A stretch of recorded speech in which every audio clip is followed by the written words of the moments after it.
Hey, what's going on, YouTube? Coming back at you real quick with a quick video on street survival and just general information on do's and don'ts when you're just out in the public urban environments at the stores, malls, and things of that nature from a urban street survival mindset.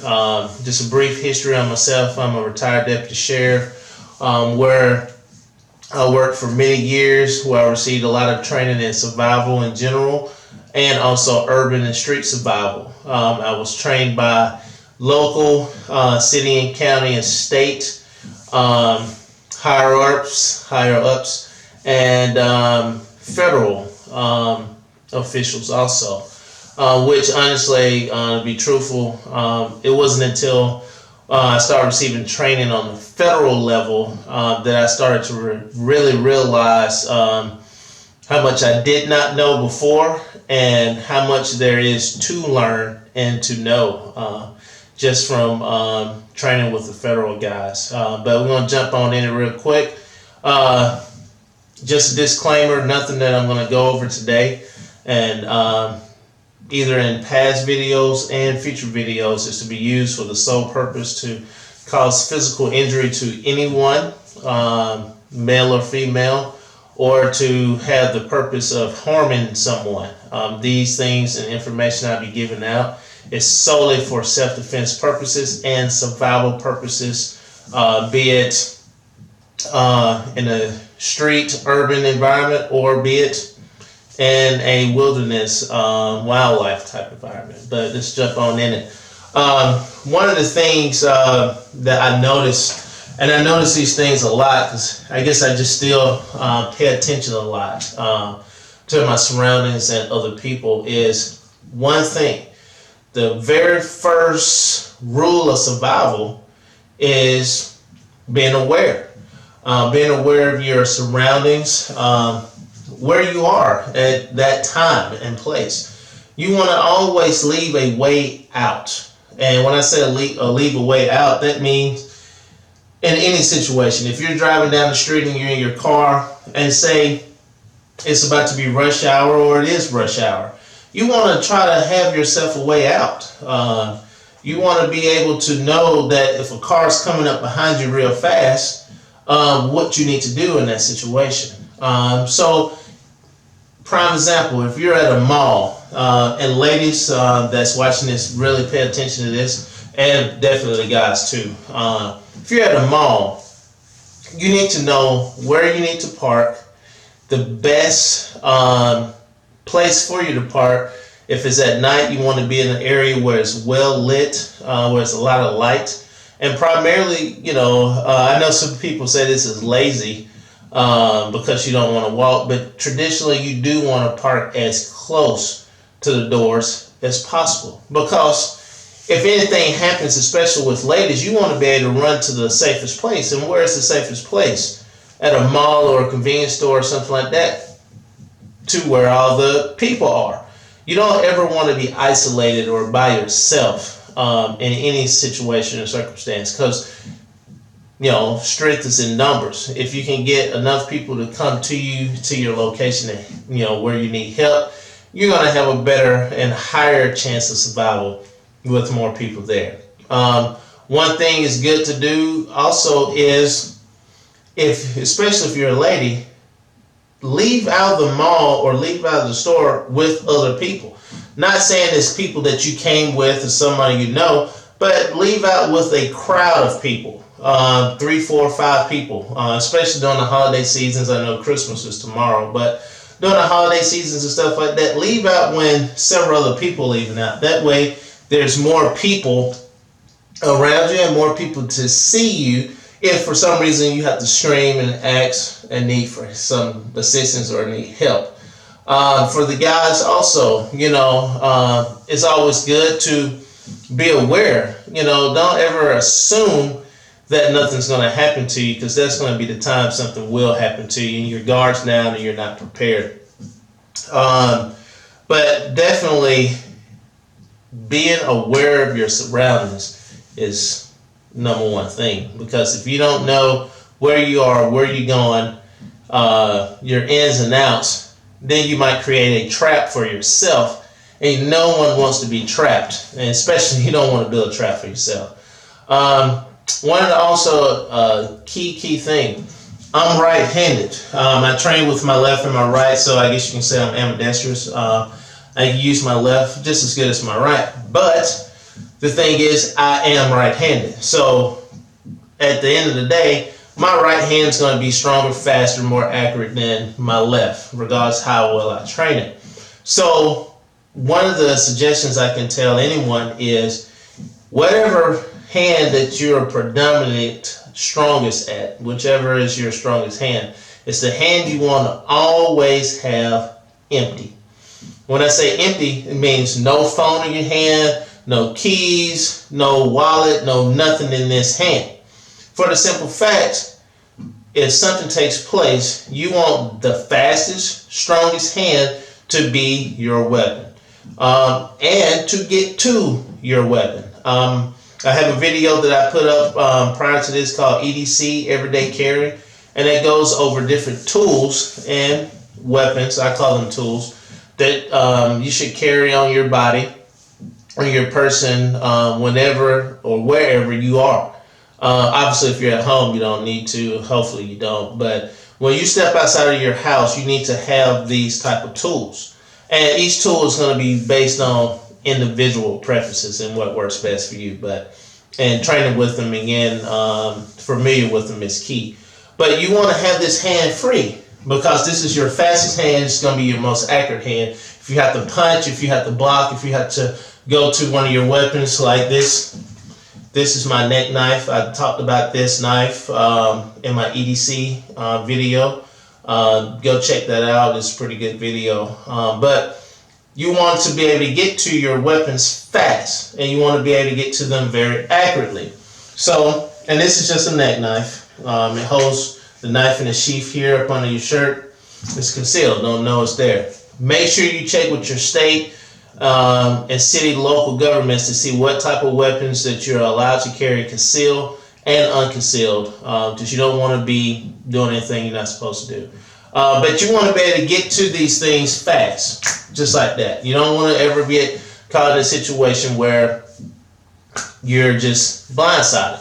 And you don't want to have the whole thing relying on your offhand, because your offhand is your offhand for a reason, because it's not the hand that you primarily use. It's not your strongest, fastest hand. So you want to be able to get to everything as fast as possible. So if you're walking out to your car, ladies, even guys, have your keys in your offhand, not your strong hand. Have your phone in your offhand. And that's also one thing too that you really need to think about. If you're leaving a store or a mall or something like that, get off the phone. Get off the phone.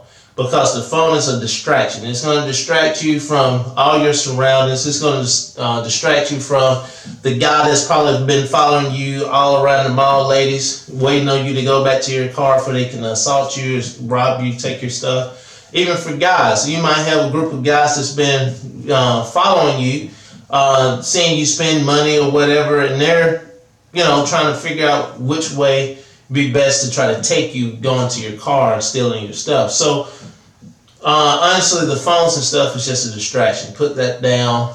Pay attention to your surroundings. Not saying be paranoid, but you need to have a working acknowledgement of your surroundings. Who's getting close into your private space? Who's, every time you look up, you're making eye contact with. I mean, if you make eye contact with the same person over a 30-minute period, 5, 6, 7 times, something ain't right there.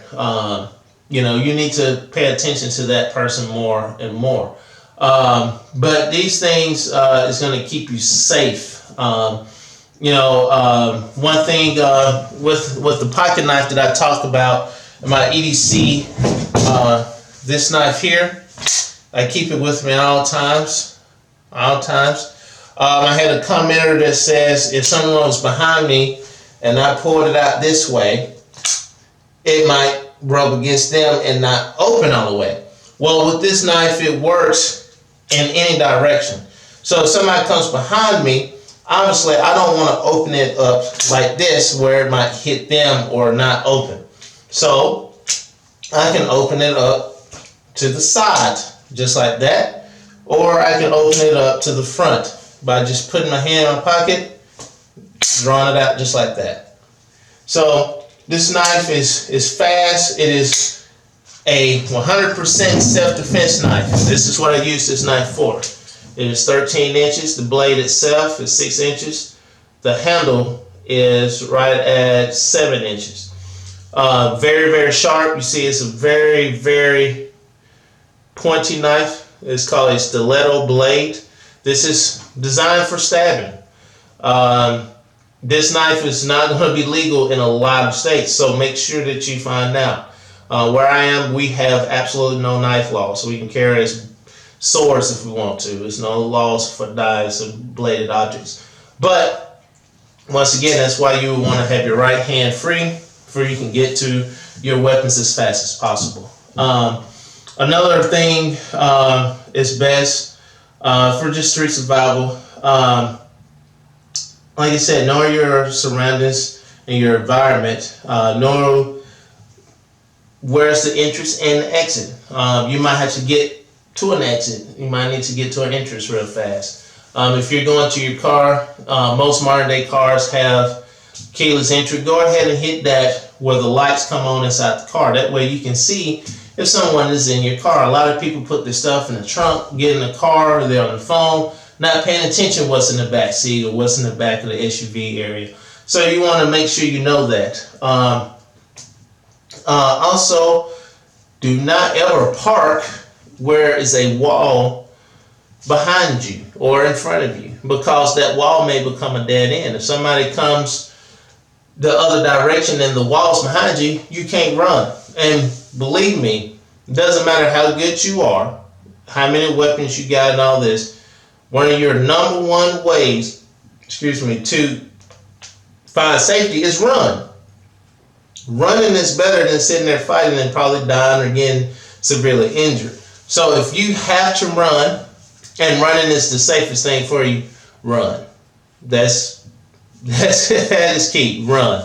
It's, the ego and pride and all that don't matter. I'm a self-defense instructor also. I've received black belts in 4 different forms. I'm actually I'm just now starting to take Brazilian Jiu-Jitsu. I have a black belt in Japanese Ryu Jiu-Jitsu, but I'm taking Jiu-Jitsu now, but I'm sitting at 250, 255 right now. I'm pretty strong, and I'm very fast, and I'm good at what I do. But if it comes down to me having to run versus get seriously injured or killed, I'm going to run. And I have no shame in that. You should fight, and you should go to physical activities when you must, when you have to. If you do not have to fight, if you don't have to use weapons, if you don't have to engage a threat directly, just get out of there, run. Now obviously if you have to engage the threat, you engage it 100%, and you give them everything that they ask for, and you do whatever you got to do. But if you do not have to do that, just run. So I'm going to end it with that. EDC, make sure you have your tools in a designated area. Once you find the area on your body that you like, that's comfortable and easily accessible for you, keep it that way and always have them on you. Make sure you train with them daily. It doesn't matter. Train with them. Make sure you're able to get to it. I know I can get to this fast. No ifs, ands, buts about it. I don't care what environment I'm in. I can get to this. I can get to my side knife also. I also carry sidearm on me too when it's time that I need to have that. If I'm not, training clients and things of that nature, I have my sidearm on me also. Check with your state and local governments to see what the laws is about sidearms. But I know where all the weapons and tools that I need for self-defense and survival are on my person. and I can get to them no problem because I train daily with them. But making sure you're aware of your surroundings, making sure that your strong hand is not occupied. That way you can use it any way you need to, as fast and efficient as you can need to. And just being smart. Being smart. Survival is about being smart and ready. I'm going to do some more videos, a little bit more in depth than this one. I just wanted to get these out real fast. But I'm going to do some more in depth videos about street survival and just survival in general. And some self-defense tactics, some general moves, how to get out of chokeholds and things of that nature. That way, even a person that's never trained in martial arts can do it efficiently. There's different ways and thoughts on fighting. You have sport fighting, where people fighting again, sport like the octagon, UFC fighting, and stuff like that, Olympic karate. Then you have exhibition style fighting, where mainly people are doing what's called katas, or performing choreographed techniques and being judged about their form and stuff. And then you have self-defense practical fighting, or practical self-defense, and that's what I do. That's what I train in, and that's what I train my clients in, because we don't have time to be doing flashy high jumps, spinning back kicks, and all that. That stuff is foolish, and in real life situations it don't work. No one's going to stand there and let you jump up and spin around and do a fancy back kick. It's not going to happen. That's not how real life works. And honestly, the UFC, it looks good. You think it looks practical, but that don't really work in real life either, because these types of blocks don't work. Physics will prove that. If I put my hand here and somebody punches me hard here, I'm still getting hit in the head. It doesn't matter if my hand is between there. Physics is going to take my hand and hit myself. That's dumb. So when you block, you should prevent any type of injury or attack to your face. But I go into that in depth also, because there's a lot of foolishness out there that has not been tested in real life circumstances. I can say more than 2 handful of times I've had to use what I know in real life situations. And I can verify that they work, because I'm here talking to you. So they work, and that's when you find out. I guess that's the worst way to find out, but it's reassuring to know that what you've been trained in works. When you're on the side of the road with somebody with felony warrants and they don't want to go to jail, and you're gonna have to force them to go to jail with you, and you got to fight them, and it's your life or their life. And you just got to go with what you know, and you're always going to result back on your training. I thank God that I've never had to draw my weapon and shoot someone or kill someone, but I definitely have had to choke some people out. I've had to put people down and restrain them in a very physical way. And if I didn't do those things, then I probably wouldn't be here right now.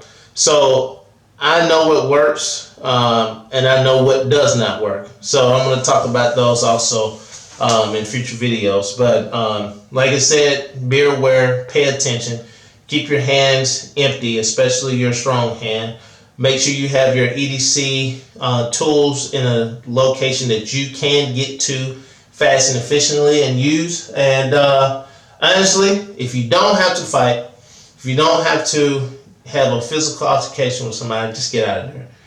If you have to talk your way out, talk your way out. If you have to run, run. Whatever you got to do, it's all about surviving the interaction. So whatever encounter you is, you want to survive it. If you have to go to physical violence, then that's what you do, and you make sure that you win. So train, practice some more, and be prepared for whatever comes. But I'm going to get out of here. I hope y'all have a good day. Stay tuned to this channel. I'm very active on this channel. Any questions that you have, hit me up in the comment box and I'll make sure I answer those questions. And if anything else you want to see, let me know. And I get right to it. But I'm gonna get on out of here. Y'all have a good one.